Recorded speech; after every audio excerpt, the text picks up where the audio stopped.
En el siglo XV, España y Portugal eran las grandes potencias marítimas que se disputaban el control comercial y religioso del mundo.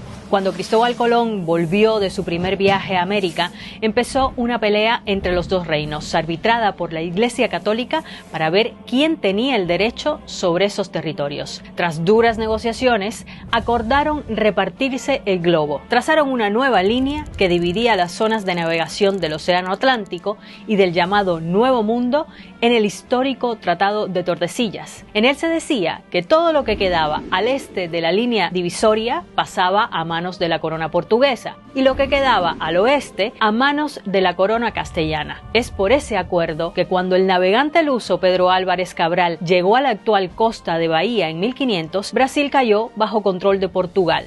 Los dos imperios coloniales dominaron gran parte del continente durante más de 300 años, pero acabaron de forma muy distinta. Al independizarse, la América española se fragmentó en muchos países y la portuguesa quedó en uno solo. ¿Pero por qué?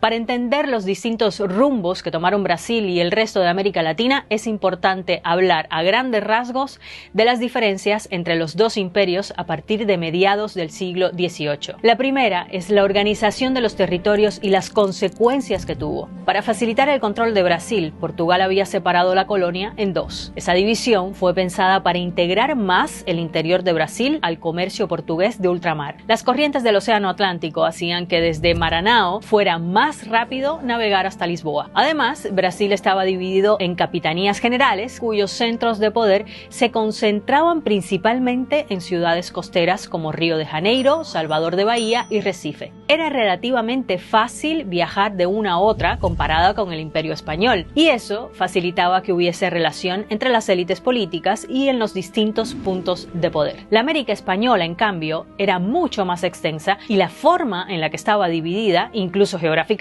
era más compleja y fragmentada. Iba de lo que hoy es parte de Estados Unidos hasta el Cono Sur y se dividía en 4 grandes virreinatos y 4 capitanías generales. El hecho de que España no les permitiera tener relaciones comerciales entre ellos durante siglos hizo que tuvieran pocos vínculos y se administraran de forma local. Otro elemento importante era la Iglesia Católica. Tanto en las colonias españolas como en la portuguesa tenían un rol fundamental en el control de la vida cotidiana y política. En Brasil estaba organizada alrededor de un solo arzobispado, el de Bahía. Eso reforzaba los vínculos entre las diferentes partes del territorio portugués que respondían ante un solo centro religioso. En América Española, en cambio, la iglesia estaba dividida en 5 arzobispados, lo que contribuía a que la organización de los territorios españoles fuera aún más independiente. ¿Y qué pasaba con la gente? Bueno, ambas sociedades estaban formadas principalmente por una élite minoritaria de ascendencia europea, una enorme población de mestizos que transitaban entre estratos sociales y trabajadores esclavizados que podían ser indígenas o africanos. Pues bien, todos estaban sujetos al poder de un rey que se encontraba a miles de kilómetros. En ese momento, América Española estaba bajo la dinastía de los Borbones y Brasil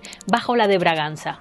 Otra diferencia entre las colonias eran las élites políticas y su relación con el poder local. En Brasil, el poder político de las élites estaba basado en el control de tierras por parte de una oligarquía terrateniente y en el aparato burocrático formado por jueces y magistrados. La corona portuguesa no permitía que se abrieran universidades en Brasil. Se cree que era una forma de control intelectual, una manera de evitar que eso fuera un germen de demandas independentistas. Así que los burócratas se tenían que educar principalmente en Portugal, en concreto en Coimbra.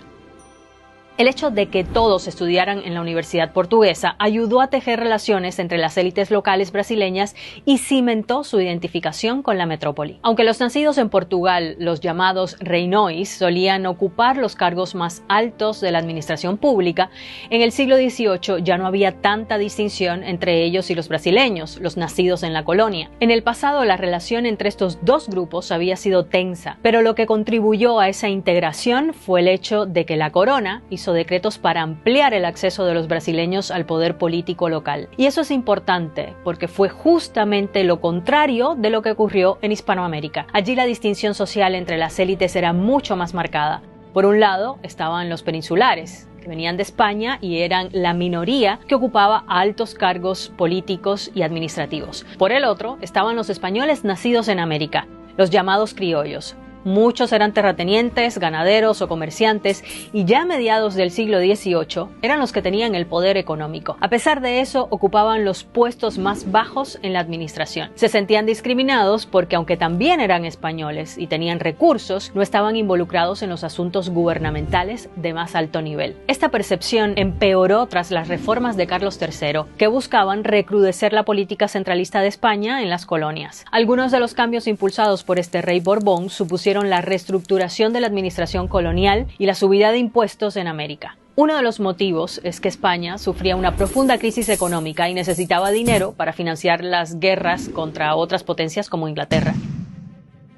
Esto aumentó la indignación de los criollos, que veían la corona como un lastre que se dedicaba a expoliar sus ganancias. Además, con estas reformas, y al contrario de lo que pasó con Brasil, los criollos también empezaron a perder sus puestos en la administración local a favor de los peninsulares. Este contexto favoreció la toma de conciencia de las élites criollas, que serían las que más tarde liderarían las guerras de independencia. Durante estos años también empezaron a circular en el continente las ideas que cuestionaban la autoridad de las monarquías europeas y de la Iglesia, promovidas por las guerras de independencia en Estados Unidos y en Haití y por la Revolución Francesa. Y en ese escenario, las guerras napoleónicas fueron un punto de quiebre en la relación entre las coronas de la península ibérica y sus colonias americanas. Empecemos por lo que pasó en la colonia portuguesa, que a estas alturas ya había sido unificada en un solo territorio, Brasil. En 1808, las tropas de Napoleón invadieron Portugal y la familia real portuguesa huyó a Río de Janeiro. El rey João VI se llevó consigo a toda la corte, los archivos, la tesorería, las bibliotecas reales y 15.000 personas. Esto es muy significativo para entender la unidad del país. La llegada de los Braganza a Brasil era un caso único en el mundo. Nunca antes un monarca europeo se había trasladado a América. Por el propio interés de la monarquía, Dom João VI abolió el monopolio comercial de Portugal, abrió los puertos y permitió a Brasil tener su propia manufactura. El rey fue un paso más allá y creó el Reino Unido de Portugal, Brasil y Algarves. Es decir, Brasil pasaba a ser el nuevo centro de poder de la corona y Río de Janeiro la capital del imperio.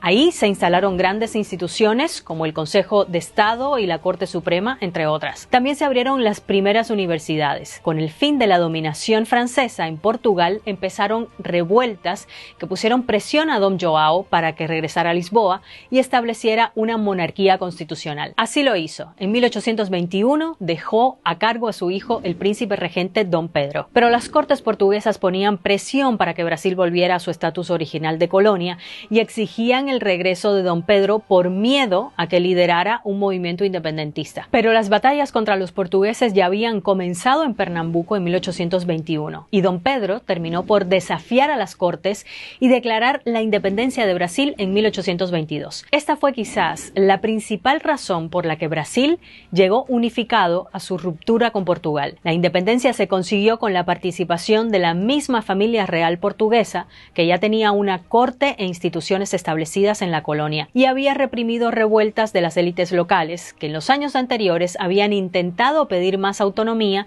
y pagar menos impuestos. Pero ¿cómo Brasil logró mantenerse como un solo país después de la independencia?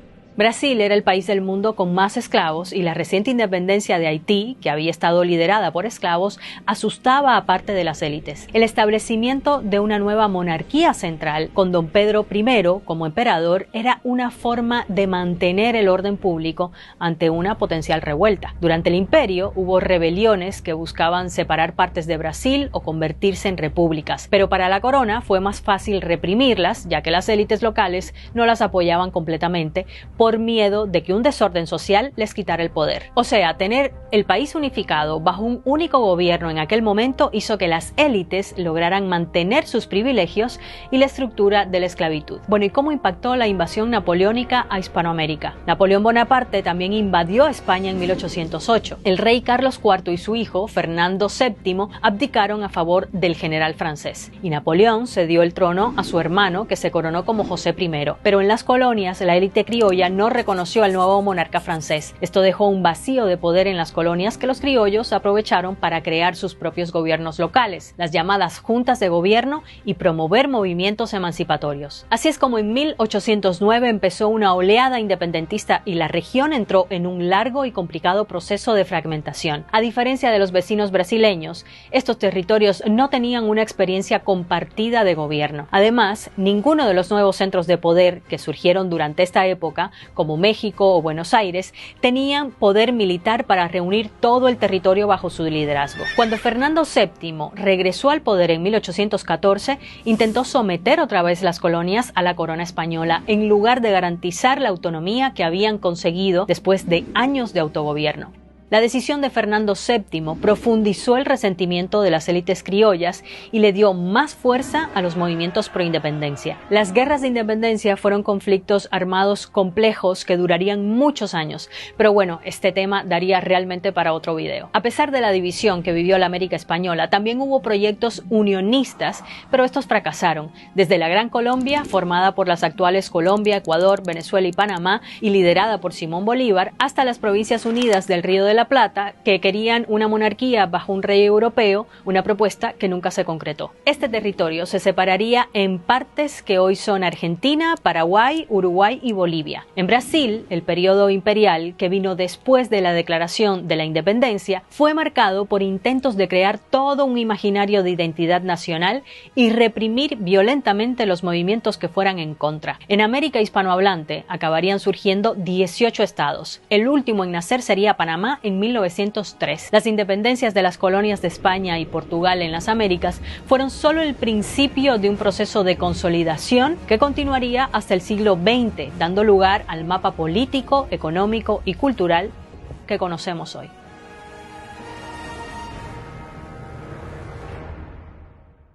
Bueno, si te gustó el video y te gusta la historia, te quiero invitar a que visites nuestra playlist Historia en el canal de YouTube de BBC Mundo, y allí puedes encontrar otros videos. Gracias por llegar hasta aquí. No te olvides de suscribirte, de compartir este video si te pareció interesante, y nos vemos la próxima. Chao.